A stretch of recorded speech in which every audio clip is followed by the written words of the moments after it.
Good morning, New Canaan High School. I'm Sean Manzella coming to you live from the NCTV studio. Today is October 4th and a day B. And I'm Annie Manalia. We're 1/8 of the way into the year and we've got a lot ahead of us, but first may everyone please rise for the Pledge of Allegiance. I pledge allegiance to the flag of the United States of America and to the republic for which it stands, one nation, under God, indivisible, with liberty and justice for all. The Somewhat Virtual Book Club is happy to announce that author and film producer Emily Ziff Griffin will be hosting an open discussion on November 1st through Google Hangouts. Ms. Griffin will be able to answer any questions you may have about her life as an author and will give you tips about writing books.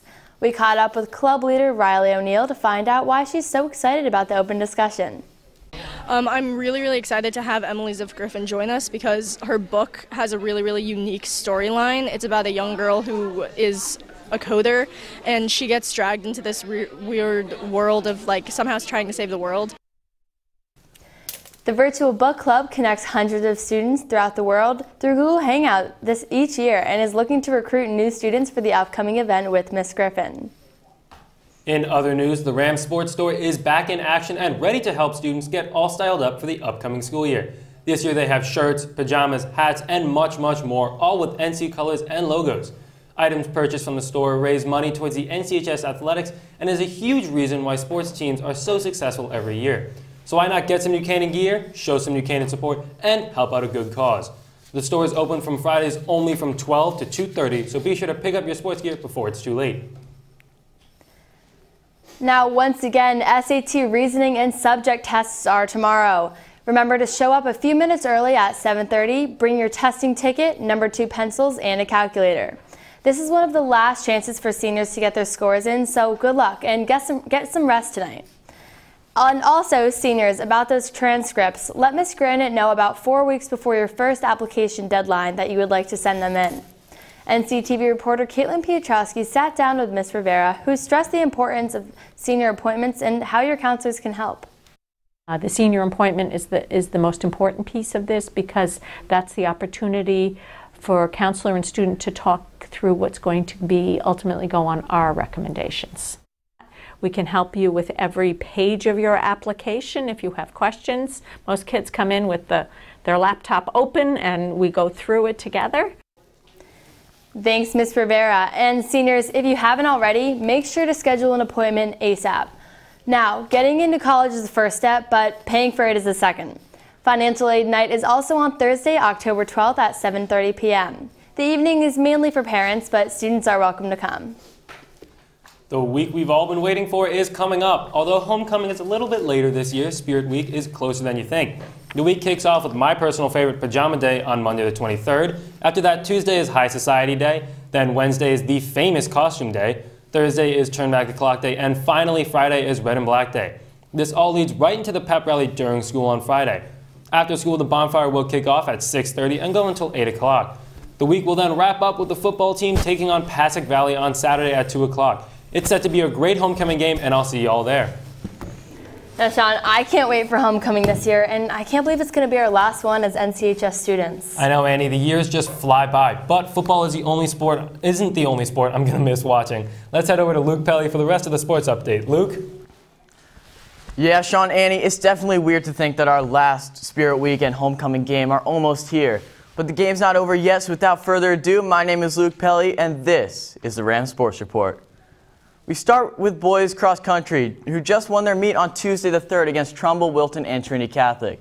Top scorers for NC include Max Kogniski finishing with a time of 16 minutes and 57 seconds, with Alex Urbon and Andrew Malling behind him.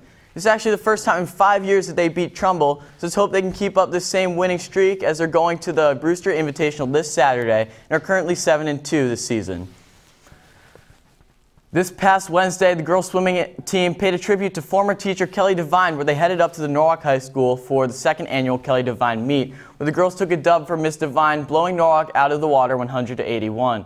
The girls diving went up against Norwalk and Brian McMahon. New Canaan's Liz Gendrich scored an impressive 184 points, while freshman Kendall Sama followed with 165, and Mia Fideli topped off with 152 points, which led to the win. Nicely done, ladies.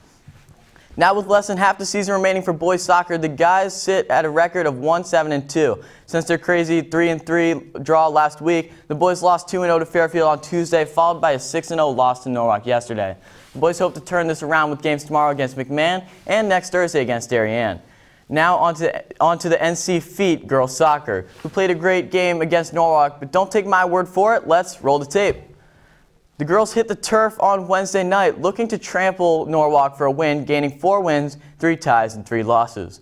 The game gets underway, where Norwalk's goalie Sabrina Balon kept the first half a scoreless one. Following this save, Julia Ozimic attempts to put this one in. However, another block by Norwalk kept the score 0-0 into the half.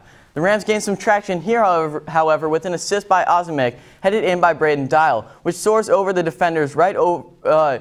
Let's take a look at this one again. The corner kick into the box sets Dial up with the perfect timing, sending the ball right over the hand of Norwalk's Sabrina Balon, securing the lead. Great job again. Here, Balon would make another save, in total racking up 9 for the game. Now Ozimic back in her sweet spot, corner kicks it to Caitlin Sparks, who tips it in, narrowly missing 3 defenders in the process to put the game away with just 3 minutes remaining. The game would end NC 2 and Norwalk 0. And guys, I know we didn't get the chance to mention football last broadcast, and although they're on a bye this week, they still had a great game last Thursday on the 28th, where they bodied West Hill 49-7. One person in particular stood out above the rest. Sam Gilman had 3 sacks, a forced fumble, and 3 pass deflections. Now for the question of Ram of the Week. It was too hard for me to decide whether Sam with his incredible defensive moves or Julia with 2 key assists in the second half should get it, so I didn't. I chose both. Our Rams of the week are Sam Gilman for the boys and Julia Ozimic for the ladies. Great job to both you and to all of our Rams. Now before I go, I'd just like to remind everyone that the girls volleyball team will be hosting a charity match in the gym at 5:30 next Friday for breast cancer awareness. All proceeds from the event will go to cancer research, so please show up to support this great cause. Unfortunately, guys, I'm out of time, so Sean and Annie, back to you. Thanks, Luke. Now, with those sports going on this weekend, I hope the weather warms up for our Rams. Yeah, Annie, I think we have officially hit sweater weather, but for more information, let's go to Caitlin Mulcahy. Caitlin? Thanks, Sean and Annie. And actually, it will be warmer this weekend, so you won't be needing those sweaters for a while. Now, this past weekend, temperatures were chilly in the mornings and warmer in the afternoon, and it looks like this pattern will continue throughout the weekend with a couple of clouds here and there. Good morning, NCHS. I'm Caitlin Mulcahy, your resident weather girl, here to give you this weekend's weather. Today we'll have partly cloudy skies with temperatures warming up to 77 degrees with a chilly low of 59. So this will be a great chance to crack open the book and get some last-minute studying for the SATs. Moving on to Saturday, it will be the pick of the weekend with temperatures reaching up to 79 degrees. There will be a few clouds in the morning, however, they'll move through, leaving behind sunny skies for the majority of the day.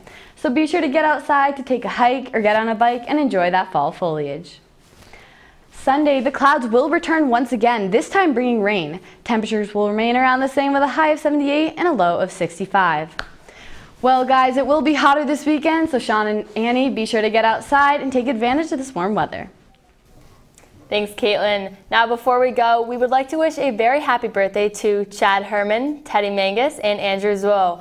If you have any announcements, be sure to email us at nctv78@gmail.com or tweet at us at nctv78 a week before the Friday broadcast. This has been Annie Manalia. And I'm Sean Manzella. Last week was an awesome club fair, but if you missed the chance to check it out, here's NCTV's own Luca Triant to show you what you missed. Have a great weekend, NCHS. That was actually clutch.